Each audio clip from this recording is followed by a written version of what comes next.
Okay, magandang gabi, magandang araw sa inyong lahat kung saan man kayo ngayon. So, panoorin po natin yung mga speech ni Doc Lorraine Badoy kung saan naganap po ito sa Hong Kong, June 30.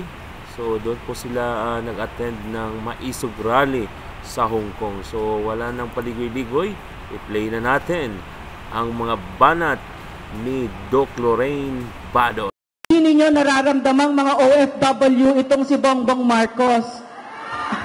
Ano kayo sineswerte? Kami nga hindi nga namin nararamdaman kayo pa, nalayo ninyo. Kasi wala siyang pakialam. Naalala ko noon, isa sa unang ginawa ni President Duterte nung siya'y naupo, ay nakipag-usap siya sa Hong Kong na ipagbawal yung naglilinis sa high-rise. Kasi maraming namamatay na mga Pilipina dahil dyan. At ipinagbawal niya na buksan yung mga balikbayan boxes. At anong sinabi niya? Kasi andyan sa mga kahon na yan, yung pagmamahal nila sa kanilang mga pamilya. Mga nanay yan. Pinaghirapan nila yan. Pero ngayon, ilang balikbayan boxes ang nawawala. Libo-libo. Dala ko sa pagpunta ko dito ang pagmamahal ng bawat Pilipino sa inyo. Dala ko din ang pagmamahal ng kaisa-isang Pangulong nagmahal ng tunay at tapat sa inyo, si Pangulong Rodrigo Roa Duterte. A few days ago, ang Vice President in-announce niya na tatlong Duterte ang tatakbo sa Senado. At halos naramdaman ko ang yanig ng buong Pilipinas, lalo't-lalo na yung mga magnanakaw sa Malacanang. So, bakit natatakot itong sila Bongbong Marcos, sila Lisa Marcos, si Tambaloslos, sa mga Duterte? Hindi nila pwedeng ipagkailayon. Kasi mula pa lang ng pag-upo nila, agad-agad siniraan ang Vice President. Bilyon ang ginagastos para siraan ang mga Duterte. Imbis na magsilbi sa taong bayan, ano ang ginawa nila? Kasi alam nila kung ano ang Duterte. At dun sila natatakot.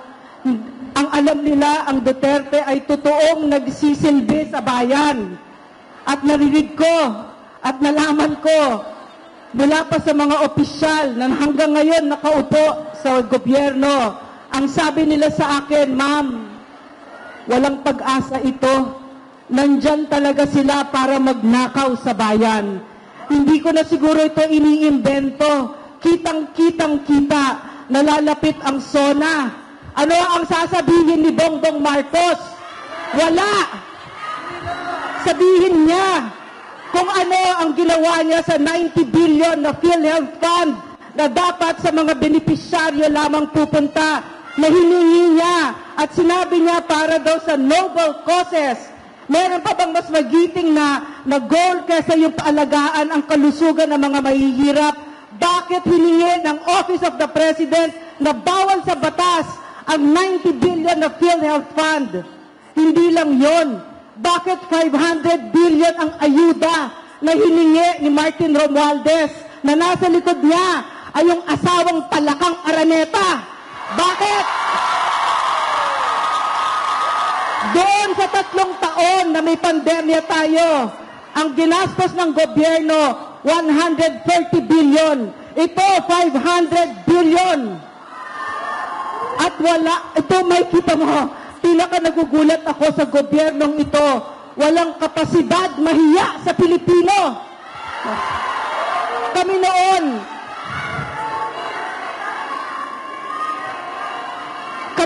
nung panahon ni PRRD, tuwing kakain kami, lagi ko itong inuulit, kasi totoong kwento ito. Tuwing nakaupo kami at kakain kami, sasabihin niya, ito lang ang ulam natin, piniritong galunggong, meron tayong sabaw, meron tayong kanin, may prutas, may dessert. Kasi hindi natin pera yan. Pera ng taong bayan yan. At lagi kami nagsasarado ng mga ilaw at aircon sa Malacanang kasi nakakahiya. Si PRRD mismo ang nagsabi. So natatakot kami, madilim sa Malacanang, may mga aswang doon, may mga mumu. Pero nahihiya siya sa Pilipino. Pero itong mga ito, walang kapasidad mahiya sa Pilipino. At nakita na, ano ba pwede ko pang sabihin dito na hindi nyo pa alam at hindi ninyo ramdam? Narinig ko kay Jojo, si Jojo de Guzman, na hindi ninyo nararamdamang mga OFW itong si Bongbong Marcos. Ano kayo sineswerte? Kami nga, hindi nga namin nararamdaman kayo pa, nalayo ninyo. Kasi wala siyang pakialam. Naalala ko noon, isa sa unang ginawa ni President Duterte nung siya'y naupo, ay nakipag-usap siya sa Hong Kong. Ipagbawal yung naglilinis sa high-rise.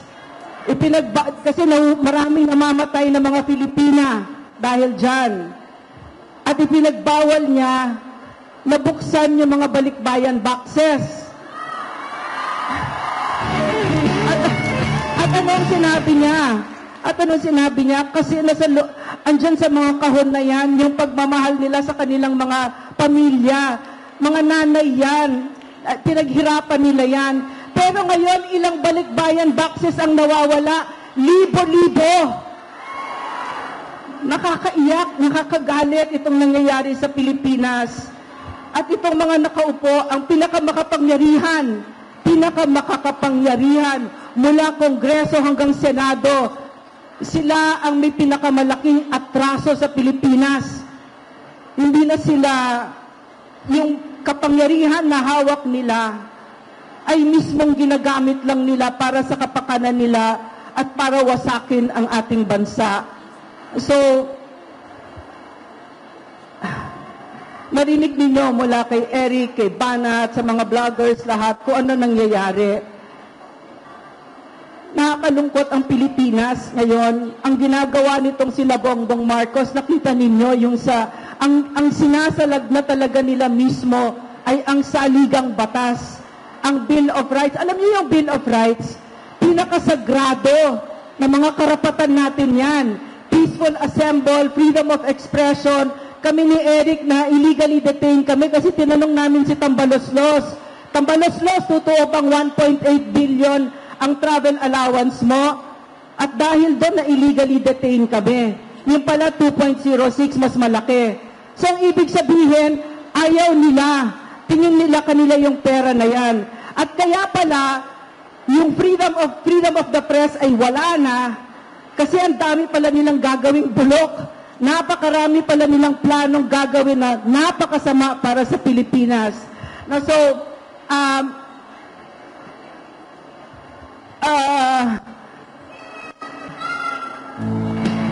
yung sinabi ni Professor Ana, narinig nyo, di ba? Malapit na.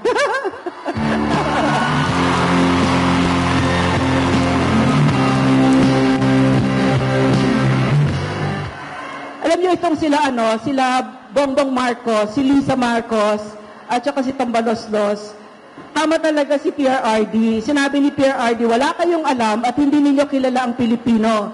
So tinitignan ko sila, naisip ko, anong tingin nila doon sa ginagawa nilang hayagang na pagnanakaw sa Pilipino, yung back to back na PCSO na nananalo, na statistically impossible, na kumbaga sinasabi nila, ito, nagnanakaw kami. Pero meron ba kayong magagawa tungkol dyan? Di ba wala? So, at yung Kongreso ngayon, rubber stamp na lang ni Martin Romualdez. Tayo ay nakatayo dito ngayon. No? Tayong lahat dito na meron tayong konting laya. At nangyari yan dahil maraming lumaban para sa atin.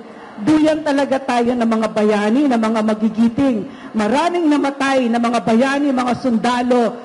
Kung kaya tayo, meron tayong obligasyon na ituloy yung laban na yon. Hindi tayo pwedeng tumahimik. Kasi pag tayo ay tumahimik, ang mangyayari dito, ang mga anak natin, ang hahawak sa buhay nila ay mga katulad nila Bongbong Marcos, baka si Sandro Marcos, baka si kung sino pa. Diba? So, Bakit pa tayo nandito ngayon? Yun ay dahil sa iisa lang, dahil mahal natin ang Pilipinas. So ako'y nagpapasalamat.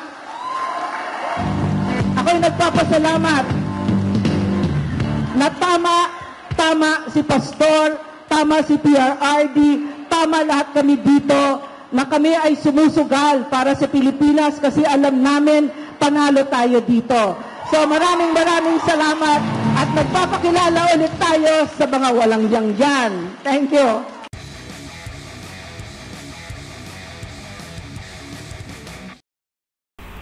So yon ang malupit na banat ni Dr. Loren Badoy. So tama talaga si Pastor, tama talaga si Tatay Digong, at tama talaga ang mga sumuporta kay Tatay Digong sa mga katulad ni Doc Lorraine Badoy at mga banateros, Ka Eric Siles, Vivian Velez, sa lahat ng mga diehard Duterte supporters. So like and share and subscribe po. Salamat sa panonood. Peace out.